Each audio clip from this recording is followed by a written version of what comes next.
pessoal? Então vamos lá agora ver as leis de Newton. As leis de Newton, a gente normalmente pensa nelas no conjunto, atuando para explicar algum problema. Então, explicar isoladamente, às vezes fica faltando alguma coisa, porque toda a explicação se completaria com a primeira, a segunda e a terceira. Tá? Mas veja, o primeiro princípio é um princípio muito lógico, né? Que é o princípio da inércia. Ou seja, que diz ele? Diz que o corpo tende a manter o seu estado de inércia, e aí vamos ver o que é essa ideia, se não estiver sob a ação de força resultante. Ou seja, sem uma força aplicada sobre um corpo, se ele estiver parado, ele manterá a sua inércia, ou seja, ele continuará parado. Se ele estiver em movimento, ele manterá a sua inércia, ou seja, ele continuará exatamente o mesmo movimento. Então, isso subentenda-se que, quando falamos que não tem força atuando sobre o objeto, não dá para pensar num bloquinho em cima de uma mesa, num livro em cima de uma mesa, que ali tem força atuando sobre o objeto. Então, o que deve ser entendido é o conceito de força resultante. Pode até ser que tenham várias forças, mas se uma estiver anulando o efeito da outra, então um objeto parado, um livro parado sobre a mesa, ele tende a permanecer parado.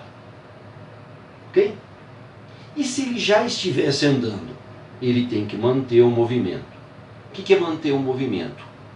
Manter as características. É uma aceleração constante? Não. Por quê? Porque a aceleração constante quer dizer que a velocidade varia. Não, tem que manter o movimento. Então tem que manter a velocidade. O objeto tem que andar sempre no mesmo ritmo e na mesma direção. Ou seja, movimento retilíneo uniforme. Tá? Então o princípio da inércia está relacionado a isso. Se a força resultante que atua no objeto for nula, ou se não existir força, um objeto lá no espaço, longe de qualquer outro astro, né? Então a força resultante sobre ele será nula, ele vai manter o seu estado, ele vai manter a sua inércia, ele vai manter a velocidade constante. Se ela é zero, continuará zero. Se ela existe, ela continuará sempre com o mesmo valor e na mesma direção, o objeto andará em movimento retilíneo uniforme. Ok? O que é a segunda lei? A segunda lei vai falar exatamente quando essa aqui não for válida. Quando que o objeto vai manter? Ele mantém quando a força resultante for nula. Beleza. Então, o segundo, né?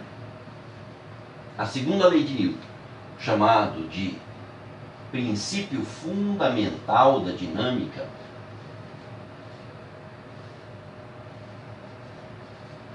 o princípio fundamental fala exatamente sobre isso.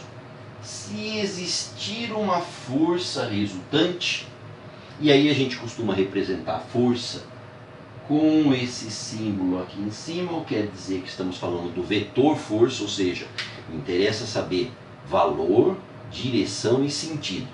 Então, se existir uma força resultante sobre o objeto, vou colocar um R aqui, se existir uma força resultante, a inércia não pode se manter, ou seja, vai ter mudança da velocidade. Vai ter mudança da velocidade, então quer dizer que vai ter aceleração. Então, se existir uma força resultante, Newton diz que ela é proporcional à aceleração que o objeto vai ter. Também pensando em aceleração como algo que tem valor, direção e sentido, o vetor. Tá?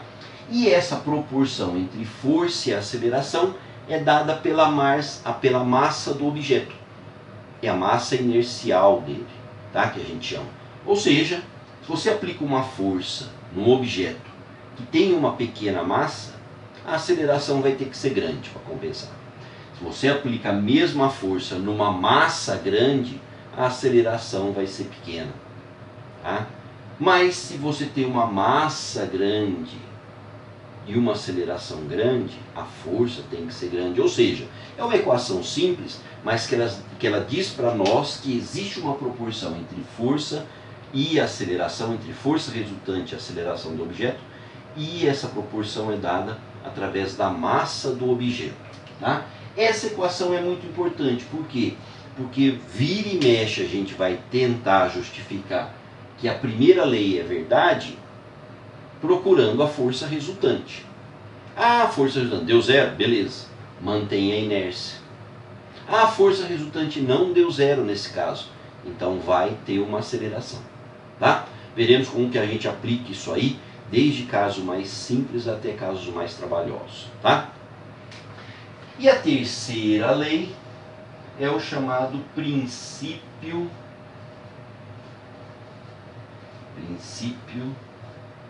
da ação-reação.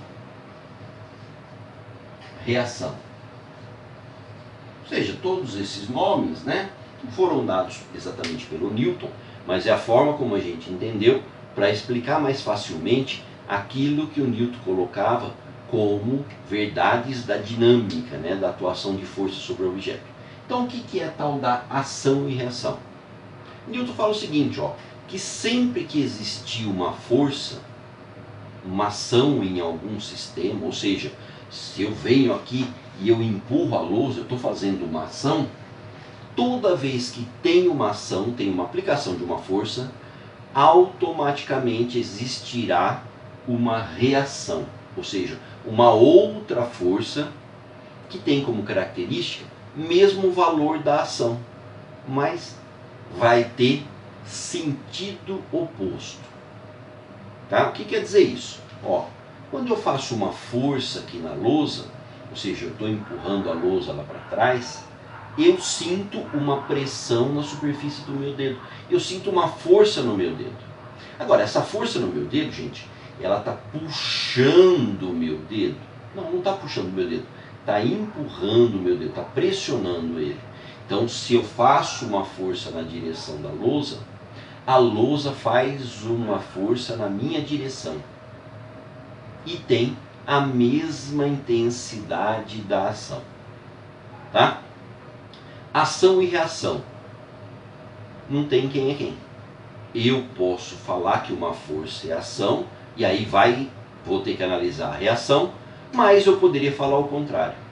Que aquela outra força é que é ação, então eu vou procurar qual é a reação. Tá?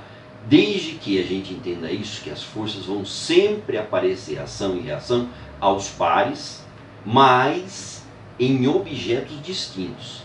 Se eu faço uma força na lousa, essa força eu estou fazendo na lousa, a lousa está fazendo uma força na minha mão.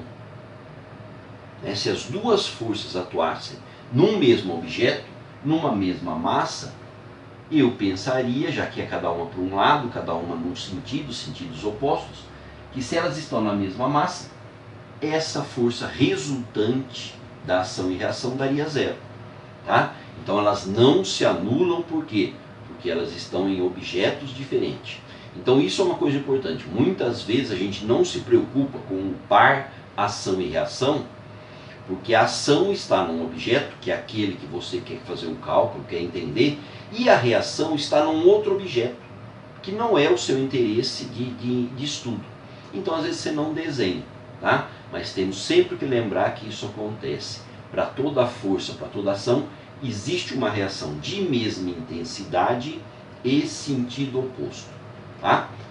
Então agora nós vamos fazer o seguinte, nós vamos pegar esses 3 princípios, né, das leis de Newton e vamos começar aplicando em exemplos mais simples até os mais complicados.